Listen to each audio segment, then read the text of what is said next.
Credit score या CIBIL score, आखिर ये स्कोर होता क्या है, कैसे इस स्कोर को हम लोग मैक्सिमाइज कर सकते हैं एंड क्या क्या चीज़ें हम अगर नहीं करते हैं तो ये स्कोर बैडली इफेक्ट नहीं होता है। आज के इस पर्टिकुलर वीडियो में हम लोग क्रेडिट स्कोर या सिबिल स्कोर को डिटेल में जानेंगे और समझेंगे कि कैसे इस स्कोर को ज़्यादा से ज़्यादा रखने पे हमारे सिबिल में या फिर हमारे लोन के इंटरेस्ट रेट में काफ़ी ज़्यादा कटौती होती है या फिर हमारी सेविंग्स काफ़ी ज़्यादा मैक्सिमम हो पाती है, क्योंकि हम जो लोन लेते हैं उस पर इंटरेस्ट रेट मिनिमम लगता है। वीडियो में आगे बढ़ने से पहले मैं ये रिक्वेस्ट करना चाहूँगा कि अगर आप इस पर्टिकुलर चैनल पर नए हैं तो इस चैनल को ज़रूर सब्सक्राइब करें एंड इस वीडियो को ज़रूर लाइक करें। हेलो एवरीवन, मैं देवांशु रॉय इन्वेस्टमेंट सॉल्यूशन से आज आपके लिए एक नए एंड बहुत इंपॉर्टेंट टॉपिक ऑफ डिस्कशन लाया हूं जो कि आपके सेविंग्स को मैक्सिमाइज कर पाएगा। तो इसी बात पे चलिए आज का वीडियो हम लोग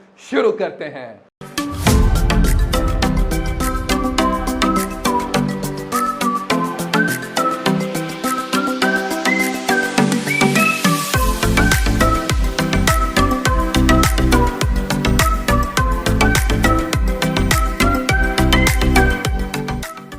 सबसे पहले अगर मैं आपको सिबिल स्कोर का मतलब समझाना चाहूँ तो सिबिल स्कोर 3 अंकों का एक स्कोर है जिसकी रेंज 300 से लेके 900 तक हो सकती है, जो कि आपके क्रेडिट वर्दीनेस को शो करता है। अगर आपकी स्कोर 850 प्लस है तो आपकी सिबिल स्कोर बहुत ज़्यादा अच्छी है एंड अगर 750 प्लस है तो भी आपकी सिबिल स्कोर काफ़ी ज़्यादा अच्छी मानी जाती है। जनरली ये देखा गया है कि कोई भी फाइनेंशियल इंस्टीट्यूशन अगर आपकी सिबिल स्कोर 800 से ज़्यादा है तो आपको लोएस्ट इंटरेस्ट रेट पे प्रोवाइड करती है, क्योंकि आप अपने पैसे को काफ़ी अच्छे से मैनेज करना जानते हैं एंड बैंक को आपको लोन देने से कोई नफ़ा नुकसान होगा ही नहीं, क्योंकि बैंक को इस लोन को देने में काफ़ी ज़्यादा कम रिस्क है, क्योंकि आपको अपने फाइनेंसेस को बहुत अच्छे से मैनेज करने आता है। अगर मैं आगे इस वीडियो में कुछ मेथड्स के बारे में बताऊं जिससे आपकी सिबिल स्कोर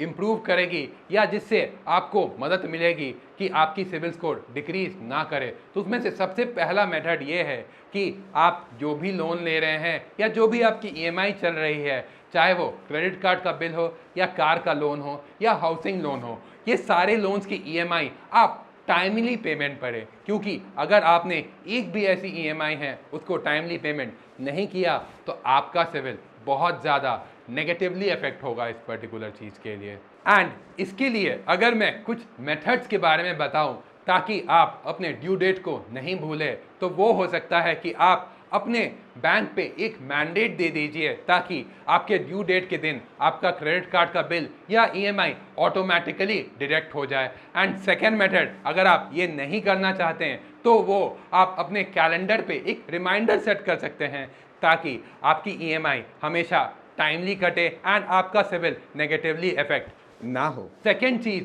जो आप कर सकते हैं अपने सिबिल को इम्प्रूव करने के लिए वो है अपने क्रेडिट यूटिलाइजेशन को 30% से नीचे रख के। अगर मैं आपको क्रेडिट यूटिलाइजेशन का मतलब समझाऊं तो इसका सिंपली ये मतलब है कि कितना परसेंटेज आप अपने क्रेडिट का यूज़ कर रहे हैं। फॉर एग्जांपल, अगर आपको बैंक ने 1 लाख रुपए के लिमिट वाला क्रेडिट कार्ड दिया है तो आप 30,000 में से ही उस पर्टिकुलर क्रेडिट कार्ड से विड्रॉ करें ताकि आपका जो क्रेडिट लिमिट रहे वो 30% तक ही यूज़ हो पाए। एंड अगर आप उस पर्टिकुलर लिमिट से ज़्यादा यूज़ करते हैं अपने क्रेडिट कार्ड को तो आपका सिबिल एडवर्सली इफेक्ट हो सकता है। थर्ड पॉइंट जो मैं आपके साथ डिस्कस करना चाहूँगा वो है कि इन केस आपका क्रेडिट यूटिलाइजेशन लिमिट 30% से ज़्यादा जाता है, दैट मीन्स कि आप ज़्यादा खर्चीले हैं, तो आप ये बैंक को रिक्वेस्ट करें कि वो बैंक आपको एक नया क्रेडिट कार्ड इशू कर दे या अपने एग्जिस्टिंग क्रेडिट कार्ड की ही लिमिट को बढ़ा ले ताकि आपका जो क्रेडिट यूटिलाइजेशन रेशियो रहे वो 30% से नीचे रखे। एंड अगर आप ये डिसाइड करते हैं कि आप एक नया क्रेडिट कार्ड लेंगे एंड उसकी लिमिट ज़्यादा होती है तो अपने पुराने क्रेडिट कार्ड को बंद नहीं करवाना चाहिए, क्योंकि आपके क्रेडिट कार्ड बंद होते ही आपकी जो पूरी हिस्ट्री है पेमेंट की, जो कि आपने बहुत मेहनत से टाइमली की होगी, वो सारी हिस्ट्री डिलीट हो जाएगी। तो इसीलिए अगर आप नया क्रेडिट कार्ड लेते हैं तो उसको मिनिमम 5 साल यूज़ करें एंड 5 साल के बाद ही अपना पुराना क्रेडिट कार्ड को बंद करवाने का सोचें। फोर्थ पॉइंट जो मैं आपके साथ डिस्कस करना चाहूँगा वो है बहुत सारे क्रेडिट कार्ड की इंक्वायरीज या लोन्स की इंक्वायरीज एक पर्टिकुलर टाइम पे नहीं करने का। अगर आप एक क्रेडिट कार्ड या लोन के लिए अप्लाई करते हैं तो फाइनेंशियल इंस्टीट्यूशन द्वारा आपकी सिविल चेक होती है, एंड अगर आप मल्टीपल लोन्स के लिए एक ही टाइम इंटरवल पे अप्लाई कर बैठते हैं तो आपका मल्टीपल टाइम सिविल चेक होता है, एंड इस मल्टीपल टाइम सिविल चेक होने के कारण भी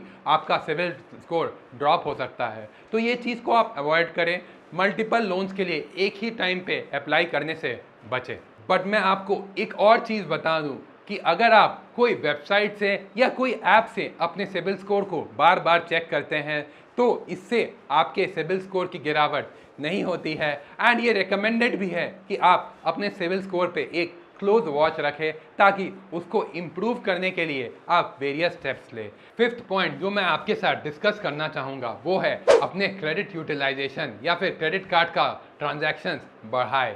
आप अपने रिस्पॉन्सिबल स्पेंड अपने क्रेडिट कार्ड से कर सकते हैं, फॉर एग्जांपल ग्रॉसरी का बिल या फिर इलेक्ट्रिसिटी बिल या पानी का बिल, ये सारी चीज़ों का जो भी आपका रेगुलर खर्चा है उसको क्रेडिट कार्ड से करें, एंड फाइनली जब उसकी बिल जनरेट हो तो आप उस बिल का टाइमली पेमेंट कर दें। इससे क्रेडिट कार्ड कंपनी या सिबिल को ये पता चलता है कि आप क्रेडिट वर्दी है एंड अपने बिल्स को टाइमली पेमेंट करते हैं। अगर मैं फाइनली आपको कहना चाहूँ तो ये सारे चीज़ों को आप लोग को मंथ्स आफ्टर मंथ्स प्रैक्टिस करने हैं, एंड धीरे धीरे आप देखेंगे कि आपका सिबिल स्कोर इम्प्रूव करता जाता है। तो बी पेशेंट एंड रेगुलर, ये जो मेन चीज़ है आपको अपने अंदर रखना पड़ेगा ताकि आप अपने सिबिल स्कोर को बेहतर कर पाए एंड आपका जो लोन पे इंटरेस्ट रहे वो कम से कम हो। अगर आपके पास कोई और मेथड्स है जिससे सिबिल स्कोर इम्प्रूव हो सकता है तो नीचे कमेंट सेक्शन में ज़रूर मेंशन करें ताकि आपसे भी मेरी नॉलेज अपग्रेडेशन हो। फाइनली मैं ये कहना चाहूँगा कि अगर आप कोई भी इन्वेस्टमेंट या इंश्योरेंस प्रोडक्ट में इन्वेस्ट करना चाहते हैं एंड हमारी गाइडेंस चाहते हैं तो हमारे फ़ोन नंबर्स पर ज़रूर संपर्क करें। इस वीडियो को आप अपने फ्रेंड्स के साथ ज़रूर शेयर करें ताकि उनका भी सिबिल स्कोर मैक्सिमाइज हो पाए एंड उनकी भी सेविंग्स मैक्सिमम रह पाए। Thank you.